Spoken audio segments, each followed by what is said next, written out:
আপনার হাতে থাকা এই স্মার্টফোন আপনার কথা দিনরাত ২৪ ঘন্টা শুনে এবং সে কথা অন্য কাউকে বলে দেয় এবং অনেকে মনে করে যে 5G রেডিয়েশন থেকে হিউম্যান বডি বা মানুষের দেহের ক্ষতি হয় এবং বিটকয়েনের রহস্য নিয়ে অনেক কনস্পিরেসি থিওরি এসেছে। তো বন্ধুরা, আজকের এই ভিডিওতে আমরা টেকজনের সবচেয়ে বড় ৪টি কনস্পিরেসি থিওরি নিয়ে আলোচনা করব। প্রথমেই ফেসবুক, অ্যাপেল এবং গুগলের মতো কোম্পানিগুলো আপনাদের বা ইউজারদের ডেটা নেয়, এটা অনেকাংশে সত্যি। কিন্তু অনেকেই মনে করে যে ফেসবুক, অ্যাপেল এবং গুগলের মতো কোম্পানি আপনাদের মোবাইল ফোনের সাহায্যে আপনাদের কথা ২৪ ঘন্টা শোনে এবং সে কথা শুনে তারা তাদের মতো করে অ্যাড দেয়। তো বন্ধুরা, অনেক সময় দেখবেন যে আপনারা কোনো একটি প্রোডাক্টের সম্পর্কে বা কোনো একটি বিষয়ে কথা বলছেন, অথবা আপনারা অনেকক্ষণ কথা বলছেন এবং আপনাদের বন্ধু-বান্ধবের সাথে কথা বলছেন এবং সেই সময় আপনাদের হাতে স্মার্টফোন ছিল এবং পরবর্তীতে যখন আপনারা সে Instagram, Facebook অথবা Google বা Apple এর কোনো সাইটে ঢুকবেন, তখন দেখবেন যে সে রিলেটেড আপনাদেরকে পোস্ট দেখাবে অথবা কিছু অ্যাড দেখাবে। এরকমটা অনেকের সাথেই হয়েছে এবং এই বিষয়টি আসলে অনেকের সাথেই প্রমাণিত হয়েছে। আপনারা অনেকে মনে করে থাকেন যে এইসব প্ল্যাটফর্মগুলো ফ্রি।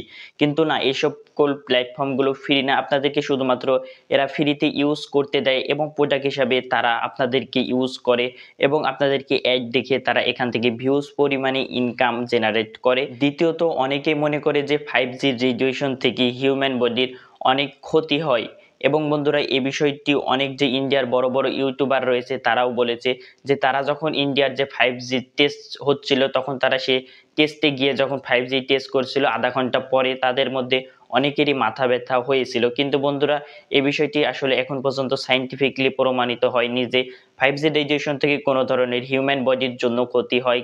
কিন্তু আমরা এক্ষেত্রে বলতে পারি না যে 5G একদম সেফ বা একদম হার্মফুল। এই জায়গাতে আমরা 5G কে হার্মফুল বলতে পারি না, কিন্তু এর কিছু সাইড ইফেক্ট অবশ্যই রয়েছে। কিন্তু বন্ধুরা, এ বিষয় নিয়ে আমাদেরকে আসলে ততটা চিন্তা করার কোনো বিষয় নাই, যেহেতু 5G এখন পর্যন্ত বাংলাদেশে আসেনি এবং আসলেও এর আসলে খুব একটা বেশি ক্ষতি নেই। যেমন আমাদের মোবাইল ফোনকে আমরা 100% সেফ বলতে পারি না। আমরা যখন আমাদের স্মার্টফোনটি ব্যবহার করি তখন আমাদের বডির উপর কোনো ধরনের সাইড ইফেক্ট পড়ে থাকে। এরকমই 5G র ক্ষেত্রে কোনো বা হালকা পাতলা সাইড ইফেক্ট আছে, কিন্তু এই জায়গাতে আমরা পুরোপুরি একে হার্মফুল বলতে পারি না। বিটকয়েন সম্পর্কে আমরা সকলেই জানি। এখান থেকে অনেকে বিটকয়েনে টাকা লাগিয়ে অনেক বেশি টাকা বা অনেক বেশি ইনকাম জেনারেট করছে। কিন্তু এই বিটকয়েন নিয়ে অনেক কনস্পিরেসি থিওরি রয়েছে যে আসলে এই বিটকয়েন কে তৈরি করেছে এবং কেনই বা এই বিটকয়েন তৈরি করেছে। অনেকে মনে করে টাকা লেনদেনের জন্য বিটকয়েন তৈরি করেছে। আবার অনেকেই অনেক ধরনের কনস্পিরেসি থিওরি মনে করে।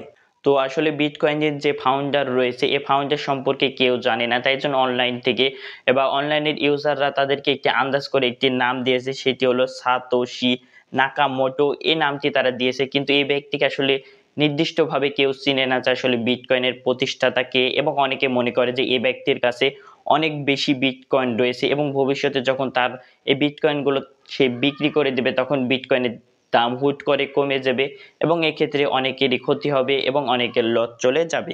সর্বশেষে হলো biometric and facial recognition conspiracy theory. এই কনস্পিরেসি থিওরিটি অনেকে মনে করে। তো আমাদের বর্তমান সময়ে আমাদের ফিঙ্গারপ্রিন্ট অথবা ফেস আইডি আমরা অনেক জায়গায় দিয়ে থাকি, বিশেষ করে আমরা স্মার্টফোনে দিয়ে থাকি এবং বিভিন্ন প্ল্যাটফর্মে আমাদের ফিঙ্গারপ্রিন্ট অথবা face ID as a lock হিসাবে ব্যবহার করি এবং অনেকেই বলে থাকে যে এই সকল যে ডাটাগুলো আমাদের রয়েছে এই সকল ডাটাগুলো কোম্পানিগুলো সেভ করে তারা একটি ভিউজ পরিমাণে ডাটাবেস তাদের কোম্পানির সার্ভারে তারা সংগ্রহ করে রেখে দেয় এবং অনেকেই এই বিষয়টিকে খারাপ মনে করে। কিন্তু কোম্পানিগুলো বলে যে এগুলো 100% সেফ।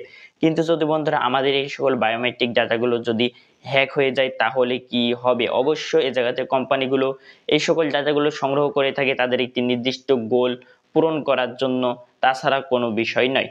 তো বন্ধুরা, এই ছিল টেক দুনিয়ার সবচেয়ে বড় 4টি কনস্পিরেসি থিওরি। তো এই সকল থিওরির মধ্যে এগুলো আপনারা আসলে সত্যি মনে করবেন না। এর বেশিরভাগ সত্যি এবং অনেক বেশিরভাগ এগুলো মিথ্যা। এগুলো আসলে কনস্পিরেসি থিওরি।